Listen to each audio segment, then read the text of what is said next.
자, 그러면은 우리 그 나눠줬던 자료들 가지고 이제 이야기를 진행을 해보도록 하자. 그래서 자, 첫 페이지 면접 고득점 합격 전략이라고 돼 있고 여기 이제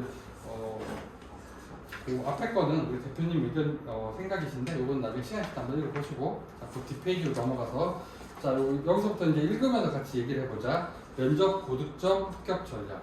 과거 기출 문제를 통해 올해 출제 문제를 뭐 예측하라라고 해서 기출 문제를 분석해 보면 면접 출제자들의 생각의 규칙을 읽을 수 있다. 뭐 빈출 유형, 빈출 주제, 출제 의도 등을 분석하는 능력을 향상시켜야 한다. 지원한 학교의 올해 예상 문제를 스스로 예측해 보는 것이 면접 준비에 있어 많은 도움을 줄 것이다라고 돼 있는데 사실 면접자의 사고에서 문항을 출제하는 거는 내가 충분히 해주고 있어니 해주고 있는데 너희들도 니네 본인의 자소서랑 학생부를 기반으로 문항들 출제해보는 경험들이 좀 필요하기는 해. 그리고 그 문항 출제하고 공부하다 보면 끝내는 했던 거지. 왜 니네 자소서랑 학생부가 바뀌지 않아. 그렇잖아. 그리고 보통 자소서 중심으로 문항이 나오잖아. 학생부 문항은 학생부에서 나온다는 거는 사실 이 정도야. 추가 질문으로 하나 나올 때 이럴 때 나오는 거지 학생부 중심으로 문항 안 나온단 말이야. 거의 자소서 중심으로 나온단 말이야. 그러면 니네 자소서가 뭐 방대해? 안 그렇잖아. 나오는 건 끝내 거기서 거기야. 그러면 끝내 그 안에 있는 것만 공부해 놓으면 질문이 어떻게 나오든 다 답변이 그릭하게 돼 있어. 그렇겠지? 그러다 보니 문항을 한번 출제해보는 경험들은 좋긴 한데 그 출제하고 답변들 만들어서 끝내는 그 내용들로 끌고 가는 거 그게 중요하다라는 얘기를 할 수 있을 것 같고요. 자, 면접은 짧은 시간 동안 자신의 생각을 논리적으로 표현해야 한다. 그래서 면접 문제를 충분한 시간을 주고 글쓰기로 대처하면 대부분 잘해 나갈 것이다. 그러나 면접은 문제 파악, 논리 구성, 말하기, 추가 질문, 대응의 과정을 5에서 15분 이내로 모두 마친다. 면접은 오직 연습만이 살 길이다. 문제가 쉽다고 절대 방심하지 말고 게임의 룰은 5분에서 15분 이내 더 논리적으로 자신의 생각을 표현하는 것이다 라고 되어 있는데 자 문제가 좀 쉬워질 수도 있어. 쉬워질 수도 있는데 자 문제가 쉬워지면 모두가 다 비슷한 수준의 답을 할 거야. 그렇겠지? 그러면 평가는 어떻게 될까? 야 이게 평가가 절대평가가 아니잖아. 상대평가야. 오늘 면접관은 오늘 내가 쭉 면접을 봤잖아. 근데 아까 전에 봤던 애, 그 앞에 봤던 애, 걔네들이랑 놓고 봤을 때 비슷해. 그러면 보통을 평가한단 말이야. 상대평가. 그런데 나도 똑같은 답을 하면 보통이 평가가 될 거야. 근데 자 경쟁률이 올라가면 보통을 평가를 받으면 떨어져 여러분. 그렇겠지? 지금 어제 경쟁률 지금 올라왔었잖아. 지금 이제 작년이랑 비슷한 선에서 지금 시작하고 있어. 시작되는. 그래서 지금 내가 바라보는 시각은 뭐 지켜봐야 되기는 한데 작년보다는 조금 높을 거고 재작년보다는 조금 낮아서 내가 그 재미삼아 계산해봤을 때는 한 3.48? 작년이 3.2였잖아. 그치? 3.2였는데 3.48 정도 나왔는데 그 정도 선? 3.5? 그 정도 해도 나오지 않을까 싶긴 하고 그래서 쉽다고 쉽게 답변하면 안 돼. 얘들아 쉬운 질문에도 내가 가지고 있는 거를 다 설명하고 나와야 돼. 야 쉬운 거 설명하니까 쉬운 게 오픈형에다가 되게 뭔가 그 알고 있는 걸 뻔한 걸 이렇게 물었을 때 쉽다고 느끼는 거잖아. 그럼 그걸 설명하면서 내가 연결돼서 가지고 있는 것들 있잖아. 그것들을 넘나들면서 막 다 설명을 해야 돼. 막 이쪽으로 너무 가면 안 되겠지만 조금씩 넘나들면서 설명한다고 문제되진 않아. 자, 그 다음에 당황하면 진다. 면접 현장에서 당황하면 두뇌 활동이 정지 상태가 된다. 왜 당황하는가? 면접에 자신이 없기 때문이다. 당황하지 않고 당당하게 면접을 치르고 싶다면 다음을 기억하라라고 하는데 사람이 면접식 하면 아까 전에 굉장히 많이 떨릴 거라고 했잖아. 그래서 당황되는 건 맞아. 하지만 이게 너무 그 당황하면 사람이 정말 생각이 없어지는 경우도 있어. 예전에 그 대원외고 준비시킨 여학생이 있었는데 얘가 면접 끝나고 전화를 했더니 안 받아. 그래서 어머님한테 전화를 했더니 애가 끝나고 그 면접실에 들어갔는데 너무 떨려가지고 면접실에 딱 들어가는 순간 머리가 갑자기 새하얘지더라. 그래서 면접관이 뭐라고 물었는지도 기억이 안 나고 내가 뭐라고 답변했는지도 아무런 기억이 안 나. 그래서 면접 끝나고 얘는 떨어졌다고 엉엉 우는 거야. 엉엉 울었는데 내가 그 어머님한테 조금만 한번 지켜보자고 라고 이제 말씀을 드렸거든. 그런데 나중에 합격자 발표하는데 합격했어. 합격해가지고 애가 난리가 난 거야. 근데 걔가 왜 내가 그 얘기가 나왔을 때 조금 더 지켜보자고 했냐면 얘가 되게 그냥 되게 착실한 애야. 그래서 연습을 그 정도면 됐어라고 다른 선생님 내가 막 얘기를 해줘도 더 바락바락했던 애. 그래서 나중에 끝에 갈 때는 어느 정도였냐면 거의 막 기계식으로 튀어나와. 이렇게 뭐 툭 건드리면 그냥 혼자서 막 말이 나와. 그 정도로 연습했거든. 그러면 걔가 면접실에 들어갔어. 머리가 의식을 이렇게 살짝 잃어도 입이 알아서 말을 해. 조금 명확하게 맞아 떨어지지 않을 수 있어. 하지만 입이 알아서 말을 했다는 거야. 야, 면접관도 니네들 중3인 거 알고 면접실 들어오면 바들바들 떨 거 다 알아. 그치?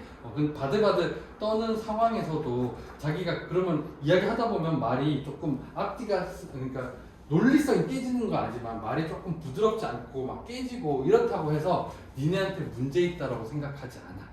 뭔 말인지 이해가? 그래서 말을 되게 아름답고 좋은 말로 처음부터 끝까지 만들려고 그 다음 단어를 뭐 써야 되지 이 고민하지 말라고.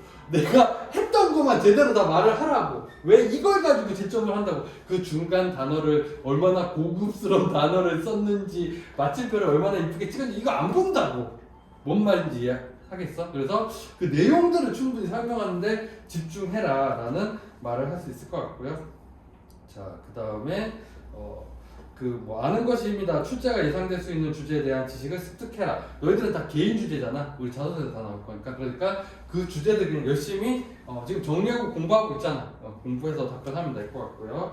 자, 그 다음 면접 연습을 하지 않으면 알아도 인상적인 대답을 할 수 없다. 면접은 글쓰기가 아니라 마라톤이 아니라 100m 육상 경기다. 짧은 시간 자신의 생각을 논리적으로 구성해 정확한 발음으로 면접관의 합격 동의를 이끌어내야 한다라고 이야기하는데, 면접은 선생님이 애들 이렇게 계속 준비시켜서 느끼는 건데 어떻게 보면 한 편의 연기고 한 편의 우리가 쇼를 만드는 거야. 15분짜리. 그래서 연극은 변화되는 게 되게 많을 수 있어. 그치? 중간에 얘가 대사를 까먹었어. 아니면 뭔가 갑자기 떨어졌어. 이런 상황들이 발생할 수 있잖아. 그런 상황에 대응할 수 있도록 모든 상황에 맞춰서 연습을 한 거고, 그 연습을 그 앞에서 보여주는 거야. 시연하는 거야. 그리고 그러다 보니까 그 시간 안에 내가 모든 것들을 이야기할 수 있게 준비하고 그 상황에 맞춰서 그것들을 설명해 나가면 돼. 그렇게 보면 될 것 같고, 자신감은 지나칠수록 좋다. 자신감이 무너지면 멘탈이 붕괴된다. 나는 합격했다. 지원한 학교의 교복을 입고 입학식에 서 있는 장면을 상상하라 라고 되어 있는데, 얘들아, 면접실, 그러니까 세상을 살다 보면 이런 면접 같은 상황들이 오는 것 같아. 어떤 순간이 되면 아무도 날 도와줄 수 없어. 그냥 내가 해결해야 돼. 그런 상황들이 살면서 한 번씩 와. 한 번씩 오는데, 그랬을 때 내가 믿을 수 있는 거는 내가 했던 노력이야. 노력은 절대 배신하지 않아. 아까 전에 얘기했잖아. 정신줄을 놔도 입이 알아서 말하고. 니네 시험 공부 열심히 하다 보면 나중에 답안지 쓸 때 그런 경우 있잖아. 내 머리가 푸는 건지 내 손가락이 알아서 푸는 건지 헷갈릴 때 있잖아. 그거랑 똑같아. 그래서 연습해놓고 노력한 거는 날 배신하지 않고, 그런 순간이 왔을 때 걔들이 날 도와줄 거야. 그러니까 노력은 해야 되고, 그 다음에 그런 순간이 왔을 때 믿을 수, 나 혼자밖에 없잖아. 그치? 뭐 면접관 너희들 잡아먹으려고 하지 않아. 내가 도리어 일부러 더 표정을 험악하게 부는 거지, 면접실에서는 되게 따뜻한 표정으로 해. 왜냐면 나는 너희들 면접을 보면서 문제점들을 찾아야 되고 그것들을 어떻게 고칠지 고민을 하면서 들어야 되다 보니까 내 뇌를 풀로 쓰고 있단 말이야. 근데 면접관은 그냥 웃으면서 너는 떨어지면 되겠구나, 채점하면 된단 말이야. 그래서 나도 면접실에서 되게 웃었어. 웃으면서 탈락, 자 웃으면서 너도 탈락 이랬단 말이야. 그냥 웃으면서 탈락하면 돼. 머리를 많이 쓸 게 없어. 그냥 듣고 탈락, 합격 요거만 결정하면 되는 거잖아. 그치?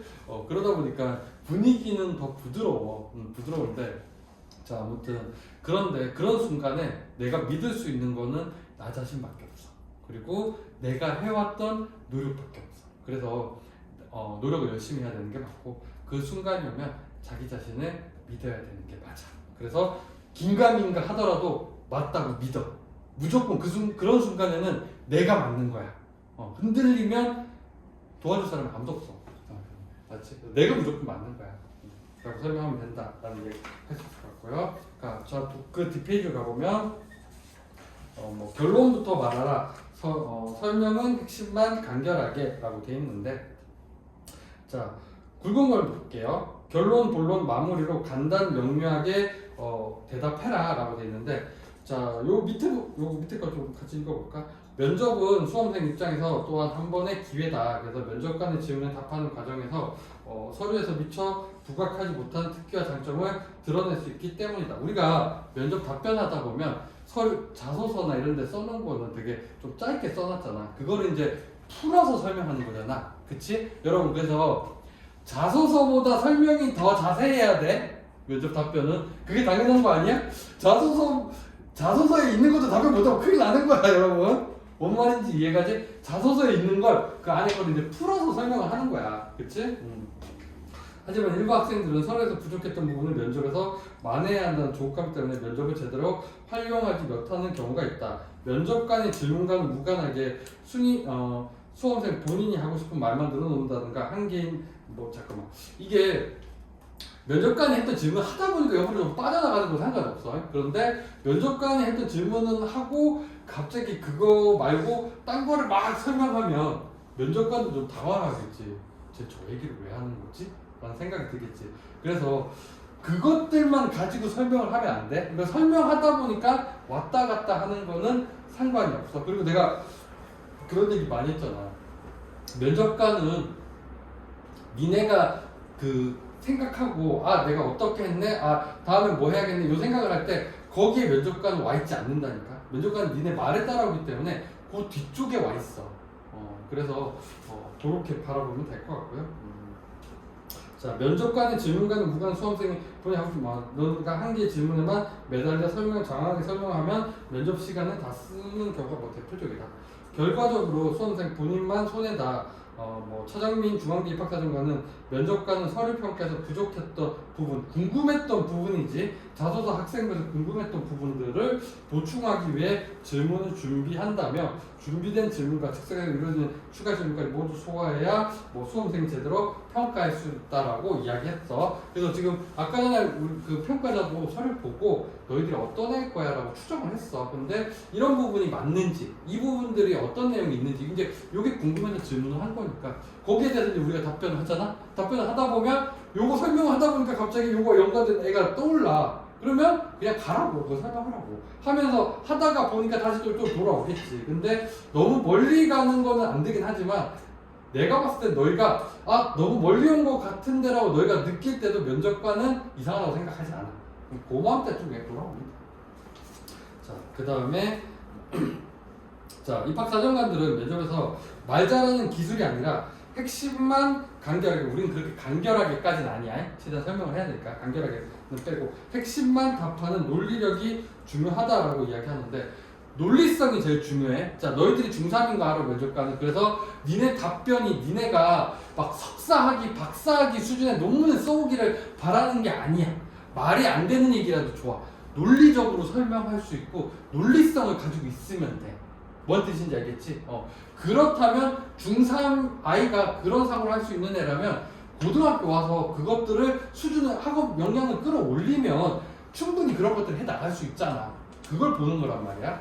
자, 그 다음에 10분 내외의 짧은 시간 동안 5개, 6개 준비된 질문과 추가 질문을 모두 소화하기 위해서, 이건 지금 대학 그 사정관들의 이야기다 보니까 이렇게 하는데, 우리는 지금 질문 개수가 한 3개 정도 되죠, 여러분? 3개 정도 될 거고, 질문은 3개고 추가 질문이 있을 수도 있고 없을 수도 있어 봤자 2개야. 그렇게 많지 않아, 추가 질문. 2개도 잘 안 하는 경우도 있어. 저렇게 짧게 던질 때는 질문 좀 많을 수도 있어. 뭐였지? 그러니까 면접 다 끝나고 어떤 애는 3개 질문 다 끝난 다음에 막 추가 질문 하면서 피부가 많이 안 좋을, 걔가 이제 피부 관련된 그런 것들을 자주 썼거든. 피부가 많이 안 좋을 것 같은데 생각보다 피부가 되게 괜찮구나, 이런 것도 막 하기도 해.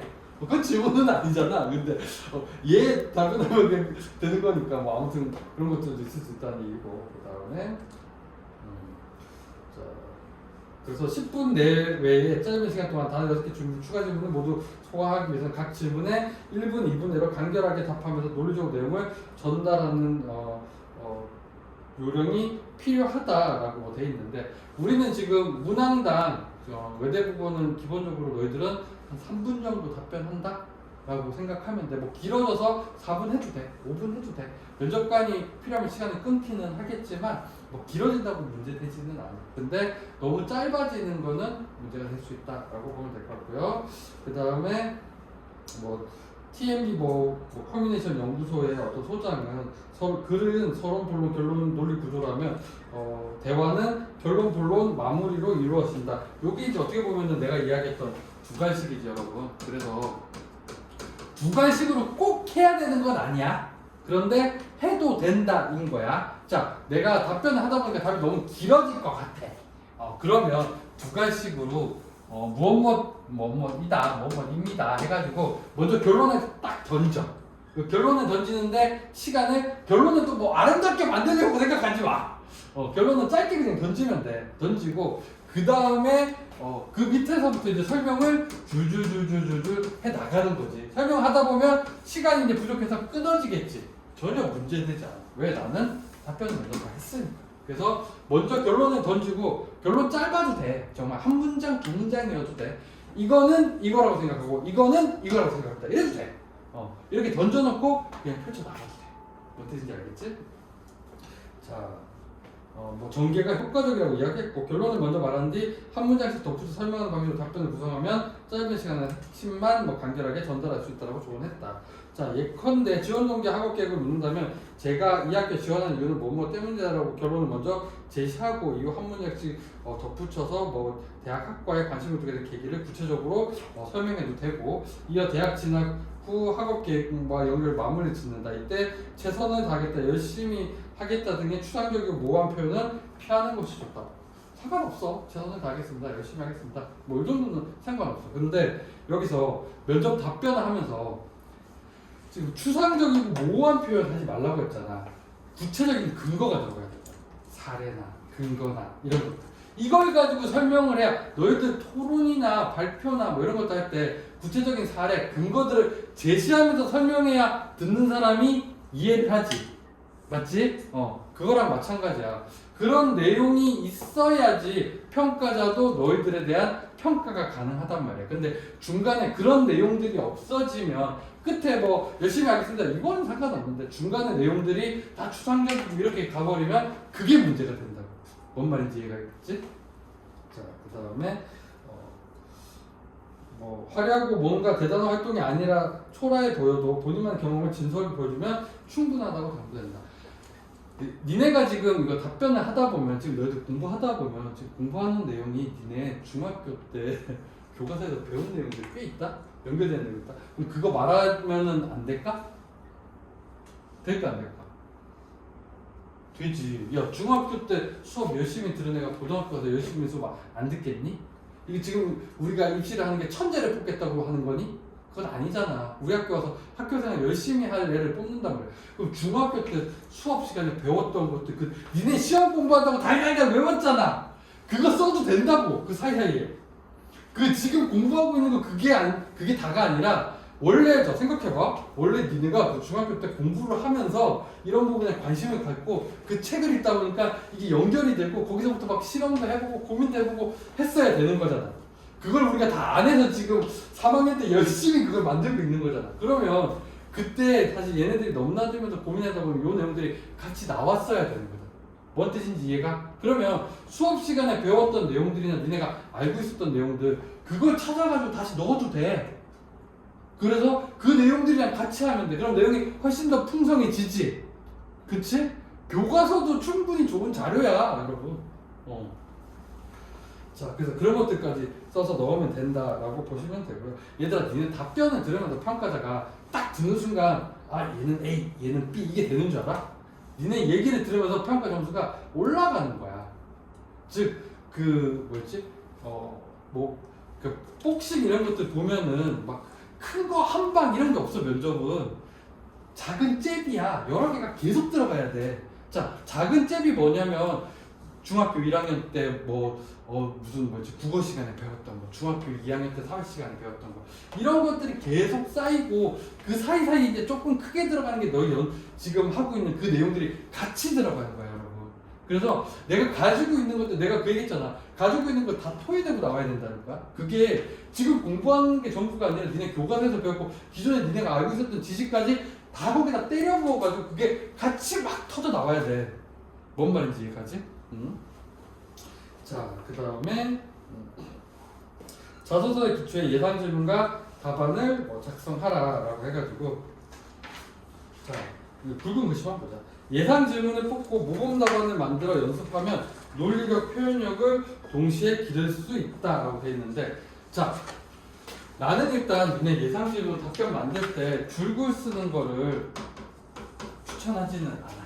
그래서 키워드 위주로 해가지고 뭐 답변하고 뭐 답변하고 뭐 답변하고 이러다 보니까 나중에 그냥 추가로 뭐가 들어가고 이렇게 가긴 하거든. 이렇게 하는 것들을 더 추천해. 그런데 이게 힘든 친구들이 있어. 간혹 이게 도저히 힘들다라고 하면 그냥 줄글로 써.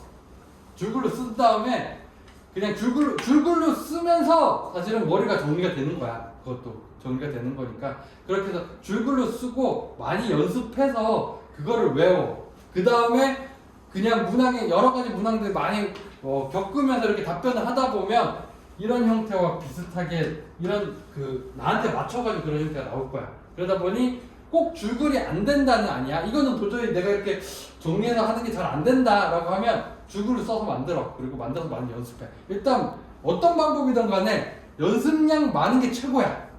뭔 말인지 이해가지? 니네 센수학 있잖아. 센수학이 문항 디립다 때려 부어가지고 연습 많이 하다 보니까 언젠간 얘가 개념을 깨우치겠지. 여기서부터 시작하는 부분이고, 그래서 연습량 많은 게 최고야. 자, 이렇게 얘기할 수 있을 거고, 자, 뒷페이지로 넘어가서 보면, 자, 하나, 둘, 셋째 줄 보면 문장은 뭐뭐 합니다로 깔끔하고 힘있게 마무리하는 게 좋다.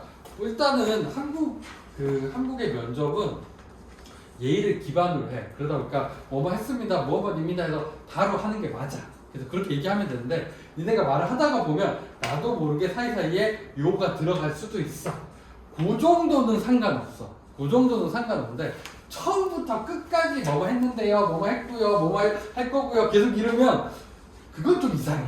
뭐 뜻인지 이해가지? 그래서 뭐뭐 합니다로 연습을 하는데 하다가 요자가 살짝 들어간다? 크게 문제되지 않는다라고 보시면 될 거고요. 그 다음에 그 밑에 굵은 글자를 보면은 본인의 스피치를 녹음해 들어보면 불필요하게 반복되는 표현과 딱딱한 어투를 찾아 고치는데 도움이 된다라고 되는데, 집에서 얘들아, 그러니까 불필요한 반복되는 표현 이런 것들은 크게 상관은 없어. 그게 막 니네가 들어보면 알긴 하겠건데, 니네 문항 만들고 답변을 할 때 녹음을 떠도 좋고 핸드폰으로 영상을 촬영해도 좋아. 근데 개인적인 의견은 영상을 촬영하는 게 더 낫다. 왜냐면 면접은 소리만 듣는 게 아니라 보는 것도 같이 되잖아. 그러다 보니까 영상을 촬영하면 내가 말했던 내용이랑 내 모습까지 다 볼 수 있잖아. 그래서 그걸 보면서 나의 문제점도 찾아서 고쳐 나가면 된다라고 보시면 될 것 같고요. 그 다음에 학생부 종합전형에서 가장 기초적이고 핵심적인 자료는 학생부다. 자, 고등학교 고2 자기주도 학습 전형에서 가장 기본적인 자료는 자기소개서다. 그래서 너희들한테는 학생부보다는 자소서가 더 중요하다라고 보는 게 맞을 것 같고요. 그 다음에 관심 분야에 관심을 주게 된 계기를 중심에 놓고 관련 활동들을 확장하는 식으로 마인드맵을 만들라. 지금 마인드맵이라기보다는 너희 지금 어떤 소재들 이렇게 하다 보면 그 소재 하나하나에 대해서 넓혀 나갔을 거잖아 지금. 이런 것들이 지금 너희 하나의 소재가 되는 거지. 자, 그러면 나중에 이런 것들이 정리되고 나면 그거를 막 줄글로 쓸 게 아니라 그냥 사실 이렇게 면접 연습하다 보면 얘들아, 이게 면접 연습을 하는 것 같아, 공부하는 것 같아? 공부하는 거랑 크게 안 달라. 보면 내 소재와 관련해서 내용들 정리가 다 돼야 되잖아. 이게 다 돼야 말이 나오잖아. 그러면 말이 나오는데 이 단어가 이미 안 익었어. 그치? 우리가 잘 안 쓰는 단어니까. 그럼 어떻게 해야 돼? 외워! 그 단어 외워. 야, 여러분, 외워야 입에서 나와. 맞지? 니네 영어든 뭐든 뭐 공부할 때 모르는 그 단어들 있으면, 그러니까 개념을 이해하고 모르는 단어 있으면 그 단어 외웠잖아. 그래야 나중에 주관식에 쓸 거 아니야. 그럼 똑같아. 외워야 니네 입에서 나온다니까. 공부하는 거랑 뭔 차이가 있냐고. 공부해서 예전에는 시험은 지필로 했는데 지필이 아니라 말로 하는 걸 뿐이야. 설명으로. 뭔 말인지 이해가지?